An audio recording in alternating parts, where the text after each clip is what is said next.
우리가 어떤 사랑하는 문제, 연민하고 배려하고 친절하고 뭐 같이 화합하고 평안하고 충만하고 이런 마음들, 우리가 구체적으로 이렇게 추구하는 참 선한 의지들이죠. 아주 착한 마음들인데, 이런 마음을 가지고 세상을 살고 이런 마음을 가지고 살 수 있도록 우리가 아이들한테도 교육을 하고 이 공동체에도 그렇게 되기를 염원하면서 우리의 많은 희생과 노력이 들어간단 말이에요. 그렇다면 우리가 그런 행위를 했을 때 원하는 결과, 행복이죠. 충만이겠고 안정감일 텐데, 그와 같은 것을 얻어야 되고, 또 그런 행위를 한 사람이 떳떳하고 당당하고 굉장히 힘있는 모습을 보여야 할 것인데, 현실에서는 어때요? 우리가 사랑하는 이유로 고통받잖아요. 친절한 이유로 고통받았고, 배려한 이유로 고통받았고, 내가 더 참고 더 인내한 대가로 고통받는다. 왜 이런 일들이 일어날까? 그런데 다 그런가? 누군가는 내가 누군가를 사랑함으로써 자유로워지고, 누군가를 배려함으로써 자유로워지고, 누군가에게 친절을 베풀음으로써 자유로워지는데, 그 누군가와 나가 베푼 것이 과연 달라서 나는 고통받고, 친절을 베품으로 인해서 나는 고통받고, 그 사람은 친절을 베품으로 인해서 인생이 자유로워지는 이 차이가 과연 친절에 있는가, 이 문제예요. 내가 사랑을 잘못했기 때문에 이 사랑 때문에 고통받는가, 저 사람은 사랑을 잘해서 그 사랑 때문에 고통받는가, 이거에 대해서 우리가 좀 얘기를 해봤으면 좋겠어요. 어제 저희 회원님과 얘기를 할 때 이제 이 얘기를 나누다가, 어떤 사랑이든지 나는 같다고 생각한다. 어떤 친절이든 같은 친절이다. 어떤 정이든 같은 정이다. 하지만 그 같은 것을 하는데 왜 결과가 한 사람은 불행하고 한 사람은 자유로운가, 행복한가? 그 같은 것을 하는데 왜 그런가? 이제 그분이 그렇게 나는 같은 것을 하는데, 같다고 믿는데, 저 사람의 사랑도 나의 사랑도 같은데, 그런데 정말 생각해 보니까 저는 사랑하면서 행복했던 적이 한 번도 없었어요. 너무나 슬픈 말이죠. 사랑하는데 사랑받고자 했고, 사랑하고자 했고, 친절을 베푸는 것은 나도 배려받고 싶다는 마음인데, 나는 친절하기만 했지 늘 희생했고 강요당했고 불행했다라고 하면 얼마나 슬픈 일입니까? 나는 친절한 덕분에 당당하고 떳떳하고 늘 웃고 행복해야지. 나는 누군가한테 사랑을 해줬으면 늘 행복하고 즐거워야지. 그 사람은 하지 못하는 사랑을 나는 해줬으니까. 그 사람은 베풀 수 없는 친절을 나는 베풀었으니까. 그랬을 때 왜 이런 문제들이 발생하느냐, 이제 이것을 그분과 어제 나눴던 것을 좀 공유해 보려고 그래요. 도움이 될 것 같다. 어떤 관점을 정립하는데 도움이 될 것 같다는 생각이 들어서, 자, 그분이 나는 사랑을 했는데 늘 외로웠어요. 늘 고통받았어요. 늘 혼자였어요. 이렇게 말을 할 때 그분의 사랑은 어땠을 것이다. 의무적이고 책임감 넘치는 사랑이었을 것이다. 그리고 아주 시혜적인 사랑이었을 것이고, 그 넘치는 그 마음을 내 현실이 절대로 쫓아가지 못했을 것이다. 그리고 아주 규범적이고 도덕적이고 윤리적인 사랑을 했을 것이고, 형상화된 사랑을 했을 것이다. 그리고 굉장히 추상적인 사랑을 했을 것이고, 관념적인 사랑을 했을 것이다. 개인에 대한 존중 없이 그냥 내 뜻의 사랑을 했을 것이다. 그렇기 때문에 당신이 말한 사랑이 자유로워지는 어떤 사람과의 사랑과 내 사랑이 다르지 않지만, 그 사람은 자유롭고 행복한데 나는 늘 외롭고 혼자였을 것이다 라는 것이에요. 왜요? 결론적으로 나의 사랑은 다른 말로 일이었을 것이다, 이 말이에요. 나의 사랑은 다른 말로 책임감이었을 것이다. 나의 사랑은 다른 말로 탓하지 않기 위해서 애씀의 사랑이었을 것이다. 그를 이해하는 것이 아니라 그를 이해하기 위한 애씀의 사랑, 그를 배려하기 위함이 아니라 그를 배려하기 위해서 애씀의 사랑. 그렇기 때문에 애쓴다라는 건 뭐예요? 벌써 싫다는 얘기잖아요. 강한 저항감과 거부감이 올라옵니다. 그래서 사랑 먼저 시작되는 게 아니라 거부감 먼저 시작되니까, 자, 우리말에 콩 심은 데 콩 나고 파 심은 데 팥 난다. 뭐부터 심었어요? 거부감부터 심었잖아요. 일부터 시작했단 말이에요. 책임감부터, 의무감부터 시작을 했으니까 그 사람에 대해서 늘 일이에요. 아유, 내가 또 사랑해줘야 돼. 내가 또 친절해야 돼. 내가 또 참아야 되네. 내가 또 견뎌야 되잖아. 이렇게 되니까, 자, 바꿔서 생각해 볼게요. 누가 나를 배려해주고 사랑해준다는데 속마음이 그렇다고 볼게요. 그 사람한테 고마운가요? 고마운 마음이 드세요? 우리는 영적인 동물이라 겉으로는 다 배려해 주는데도 마음에서는 어때요?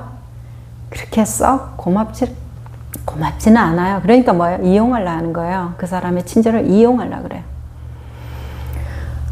아이한테 그렇게 헌신을 하는데 내 마음만큼 아이가 엄마를, 아빠를, 나의 그 헌신의 대상에게 사랑을 못 받는다라는 것은 내 사랑이 일이었다는 건 뭐예요? 우리 일을 왜 하죠? 거래잖아요. 내가 이만큼의 노동력을 제공할게, 나한테 그만큼의 금전적인 어떤 식으로든 보상을 해줘. 내가 100만 원만큼 일하면 100만 원을 줘. 이런 식으로 계약서를 쓰고 들어가는 것이 아니에요. 거래잖아요. 일이라는 것은. 내가 한 만큼의 대가를 받는 거. 그러면 현실에서 내가 한 만큼의 대가를 받고 있다라는 거.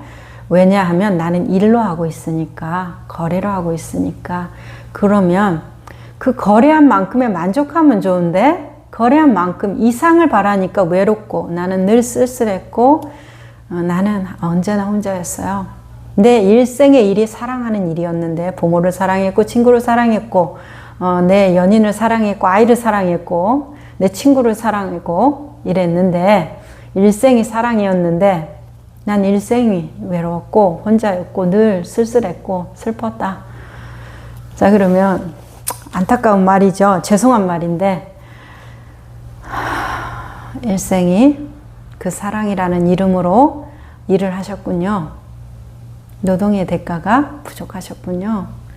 그래서 더 열심히 노동하셨군요. 그러면 이제 좀 쉬도록 해요. 어떻게 쉬면 돼요? 우리가 사랑하는 것처럼 쉬운 일이 없습니다. 해보니까. 어떻게 사랑하면 될까요? 자연물을 보는 것 같은 시선이면 충분하다고 느껴져요. 자, 새로 어떤 봄, 여름, 가을, 겨울의 들을 생각해 볼게요. 봄의 정원, 여름의 정원, 가을의 정원, 겨울의 정원. 나의 취향을 고려하지 않고 우리는 사랑합니다. 그 정원들을, 사계절의 정원을, 그 정원이 피어내는 꽃과 나비와 소란스러움을 사랑하잖아요. 자, 그것이 나의 의도에 맞춰져 있나요? 아니죠. 그냥 피는 대로 사랑하는 거 아니에요. 제비꽃이 피면 제비꽃대로. 가을의 국화가 천지면 그 국화, 천지인 그 정원을 사랑하고, 겨울의 정원이 하얀 눈밭이면 그대로 또 그 눈밭을 사랑하는데, 그것이 나의 뜻대로 이루어지지 않아도 우리는 넘치게 사랑하고 있고, 그 안에서 위로받고 있고, 그 안에서 많은 영감을 받고 있고, 그냥 그 꽃과 눈 마주치면, 그 나무와 눈 마주치면 편안한 거예요. 그쵸? 자, 여기에 무슨 책임감이 들어갑니까? 일로서 그 꽃과 눈 마주치고 나무와 눈 마주칩니까? 새소리 일로 들어요, 산에 들어가서. 발길에 채이는 풀을 봐도 그냥 그 생명력, 그들이 주는 공기의 그 신선함, 그것에 그냥 함께함. 거기에 무슨 내 형상화가 있습니까? 내가 이러이러해야 한다는 동일시도 책임감으로 하는 것도 아니고, 거래하는 것도 아니고, 세상이 자연을 바라보면 이렇게 사랑해야 돼. 자연을 바라볼 때는 이렇게 관념지어야 돼.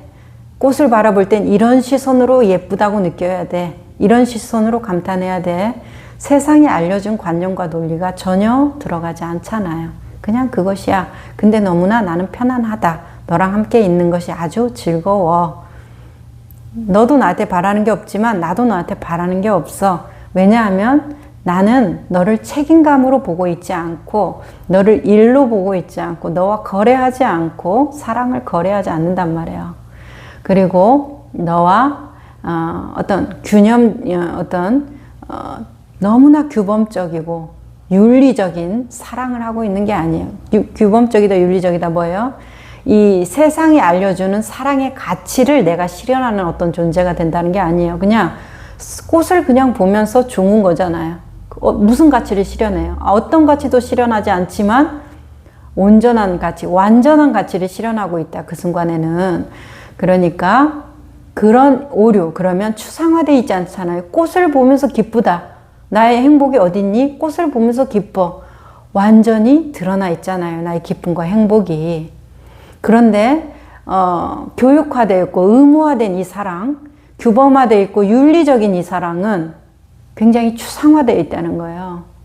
그래서 네가 정말 바라는 사랑이 뭐야? 하고 물어보면 모른대. 그냥 나한테 잘해줘. 날 인정해줘. 어떤 게 널 인정하는 거야? 뭐 진심으로 인정해줘. 공감해줘. 내 말을 경청해줘. 그렇게 해도 만족하지 못하잖아요, 사실. 왜요? 왜 그러겠어요? 본질적인 결함이 어디에 있어요? 그 상대를 안 보고 있다. 내가 생각하는 관념적인 사랑 안에 들어가 있고 관념적인 그 사랑이 주는 기쁨 안에 들어가 있어요. 꽃을 보고 바로 기쁜 것은 그냥 그 녀석을 보고 있는 거예요. 그 나무를 보고 있는 거예요. 그래서 기쁜 거예요. 자, 그러니까 우리가 사랑할 줄 몰라서 평생 동안 괴로운 것이 아니라 뭐를 내가 너무나 일로서 했다는 거, 의무적으로 했다는 거, 책임감으로 했다는 거, 세상이 말하는 그 심리 구조에 갇힌 윤리적이고 도덕적인 가치를 실현하기 위한 사랑을 했다는 거. 무슨 사랑을, 가치를 실현합니까? 그냥 너와 내가 행복한 것이 사랑이 다름 이름 아니겠어요? 그냥 그 존재가 기쁜 거여야지. 자, 그렇기 때문에 당신이 했던 사랑을 잘 보자. 어제 얘기했던 얘기요. 당신이 그 사람한테 뭔가를 준다라는 입장이 반드시 있었을 거다. 그러니까 허기가 지지. 왜요? 내가 10개 있는데 저 사람한테 1개 주면 9개가 되잖아요. 그러면 1개만큼 허기가 지는 거예요. 내 것에서 주니까. 내가 10개 있는데 10개 다 줬다. 엄청난 희생정신으로. 그러면 10개만큼 허기 지는 거예요. 그것을. 자, 그렇기 때문에 괴롭다라는 것이에요. 있는 그대로를 보지 않기 때문에 관념의 사랑을 하고 있기 때문에 그래서 항상 우리의 사랑이 수직적이다. 내가 너한테 사랑을 주니까 너는 나한테 인정, 너는 나한테 감사를 돌려다오. 계산이죠. 거래죠. 자, 이런 식으로. 그래서 내가 더 큰 힘으로 작은 너를 품어주겠다는 인식이에요. 자연물을 바라볼 때 그런 거 있어요. 꽃보다 내가 더 큰 존재지만 꽃을 밟고 뿌리를 뽑아서 없애버릴 수도 있고 그런 존재지만 그 꽃을 볼 때의 기쁨이 내가 그런 생각이 있나요? 내가 너보다 더 큰 존재인데 너를 보면서 기뻐해 주겠다. 이런 생각이 있냔 말이에요. 그냥 그와 내가 평등하잖아요. 그냥 기쁜 거잖아요. 아름답고 사랑스럽고 어느 정원에 피어 있든지 간에 좋고 겨울의 정원에 피어 있으면 봄을 기다리고 봄의 정원에 피어 있으면 만나서 기쁘고 그래서 여름의 정원에 무성해졌다가 가을의 정원에 열매를 맺으면 그 또한 신비롭고 그런 식이 되는 거 아니겠어요? 자, 그 꽃보다 엄청 큰 존재지만 내가 너를 사랑해 준다라는 마음이 없지만 우리의 사랑이 허기지는 이유는 내가 너를 사랑해 주기 때문에 그렇죠. 시선이 수직적이라는 것이에요. 자, 수직적이라는 것의 문제가 어디에 또 와요? 저 사람이 반드시 나에게 그에 응당한 대가를 줘야 된다라는 것에 기대가 있다라는 것이죠. 좋기 때문에. 자, 그러면 나는 일생 동안 사랑했지만 내 일생 동안의 과제가 사랑이었는데 보답받지 못했어요. 외로웠어요. 이제 이유를 알았어요. 우리가 자연물을 보듯이, 꽃을 보듯이, 나무를 보듯이 사랑하지 않아서 우리가 외로웠구나. 그러면 그 사람을 바라볼 때, 그 환경을 바라볼 때, 나의 조건, 돈을 많이 벌어서 나 일생 동안 돈을 벌었지만 아직도 돈을 더 벌어야 돼요. 부족해요. 내가 뭐 1000만원 클럽, 1억 클럽, 10억 클럽, 100억 클럽, 1000억 클럽 계속 그 이상에 맞추어서 올라가잖아요. 그러면 그 사람이 정말로 원하는 것이 무엇이었는가를 다시 물어봐야 된다는 거예요. 왜요? 그것을 벌어서 행복할 줄 알았는데 할 일만 더 늘어나고 인생은 저물어가고 몸은 망가지고 관계는 엉망이 되고 내 삶은 비루해졌단 말이에요. 돈은 하늘만큼 쌓았는데 뭐가 문제였지? 난 이러려고 이런 거 아닌데 평생 동안 사랑했고 사랑받고자 했는데 돈을 열심히 벌어서 부자가 되고자 했는데 왜 이렇게 나는 고립됐지? 뭐가 문제였지? 자, 돈도 마찬가지예요. 관념화되어 있지만 화폐라는 것은 물론 동전이 보이고 지폐가 보이고 이것이 그 1000원이라는 가치를 향유하는 것이지 그 1000원이라는 그 돈, 그 종이에 그 쇳덩이에 있는 것이 아니죠. 그 가치를 우리가 향유하는 금이라는 그 덩어리, 그게 그 자체가 중요한 게 아니라 금이라는 그 덩어리의 가치를 향유하니까 그 가치를 인정하는 사람들끼리 그것을 중요하게 사고 파는 거지. 가치를 인정하지 않는, 만약에 강아지하고 나하고 이렇게 있으면 강아지는 금의 가치를 중요하게 생각하지 않기 때문에 강아지하고 나하고 금 놓고 싸울 일은 없잖아요. 가치를 향유한다는 거죠. 강아지도 금을 보고 나도 금을 보지만 금에 대한 가치의 평가가 다르기 때문에 싸움이 나는 것인데, 자, 우리가 이 세상을 바라볼 때 내가 평생 동안 사랑을 했어요. 내가 평생 동안 돈을 벌었어요. 그러면 돈을 돈다발이 10다발이 있느냐 100다발이 있느냐가 나한테 중요한 게 아니라 그 가치를 내가 어떻게 향유하고 있는가, 그 문제에서 반드시 자신한테 물어봐야 된다는 것이에요. 그것을, 그 가치를 향유하는데 시선이 평등한가, 그래야지 나한테 행복이 올 거니까. 그것을 얻음으로써 나한테 안전, 만족과 안전이 올 것이니까 그 가치를 내가 향유하고 있는 것이 어떻게 수직적인가 수평적인가. 지금 꽃을 바라볼 때는 수평적이에요. 아름다움의 가치, 사랑스러움의 가치를 향유하고 있어요. 그리고 세상이 가르쳐주지 않은, 이렇게 사랑해야 돼, 저렇게 사랑해줘야 돼, 그런 윤리적이고 도덕적인 것을 실현하지 않아도 나는 이미 그것이 너무나 기뻐요. 자, 그러면 연습해 볼 수 있는 것은 내가 자연을 바라볼 때 그 시선을 가질 수 있다면 사람을 바라볼 때, 돈을 바라볼 때, 권력을 바라볼 때, 뭐 어떤 나를 고통스럽게 하는 그것을 바라볼 때 그 시선도 당연히 가질 수 있죠. 그 사람, 자연을 바라보는 그 사람과 나한테 사랑해줘, 그 사랑해줘 라는 그 대상물을 바라보는, 나를 사랑해줘야 되는 그 대상물을 바라보는 그 시선을 갖고 있는 그 사람이 같은 사람이잖아요. 숲에 간 그 사람이 집에 온 그 사람 맞잖아요. 같은 사람인데 왜 그때는 마음을 열고 평화롭고 행복했는데 이때는 평화롭고 행복하지 않은가? 같은 사랑을 하는데 왜? 자, 다 얘기했어요, 우리가. 그러니까 너무나 사랑하는 것은 공부도 필요 없고 누구 말도 들을 필요가 없고 뭐 일로 하지도 않아도 되고 노력도 필요 없고 그냥 그것이에요. 그렇죠? 그것이에요. 그리고 그냥 그것을 보는 거예요. 자, 이런 시선으로 되어가는 자신을 만들려면 일단은 자연을 보고 배워야 되겠죠. 그리고 추상화시켜서는 안 된다. 구체적으로 민감하게 반응해야 돼요. 꽃에 민감하게 반응하고 있죠. 나비에 대해서 민감하게 반응하면 참 예쁘다. 저 날갯짓이 봄에 햇살을 받아서, 여름에 햇살을 받아서 꽃과 꽃 사이를 날아다니는 저 날갯짓이 참 예쁘다. 이거 누구한테 배워서 아는 것이에요.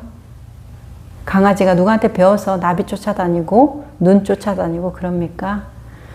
자, 그렇기 때문에 이렇게 연습을, 자연을 보면서 노연하는 연습을 하고, 그리고 또 어떻게 그 사람을 보면서 연습을 하고, 그랬을 때 그 사람을 바라볼 때 내가 어떻게 보고 있다라는 거, 내 시선이 어떻게 보고 있다는 거. 일로 보고 있다는 거, 사랑해줘야 된다. 왜? 저 사람한테 사랑받아야 되니까. 이미 그것은 긁는 겁니다. 내 뜻대로 안 돼요. 그러니까 불행해요. 평생 사랑한 게 일이 돼요. 그러니까 우리 한번 그렇게 해봐요. 일로 사랑하지 말고 이제 행복한 사람이 돼보기로 해요.